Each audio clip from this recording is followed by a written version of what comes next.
யார பார்த்து? சிவபெருமான பார்த்து. உனக்கும் போக்கிடம் கிடையாது, எனக்கும் போக்கிடம் கிடையாது, இங்கதானே இருக்க போறோம், சாப்பிட்டுக்கிட்டு சொல்லுப்பா. இல்லையா, நான் சொல்லியே ஆகணும்.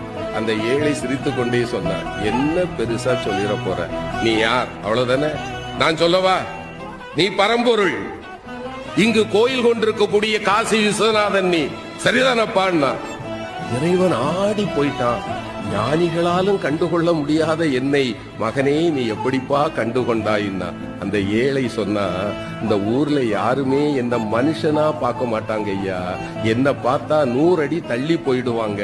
ஆனால் என்னைக்கு சமமாக அமர்ந்து அழுகி போன என் கையில் இருக்கிற உணவை கூட உண்பதற்கு ஒருவன் கையேந்துவான் என்றால் என் கருணை கடலே, உன்னை தவிர வேறு யாரால் ஐயா இது முடியும்? நீ என் முன்னே வந்து அமர்ந்த போதே நான் கண்டுகொண்டேன் நீ யார் என்று.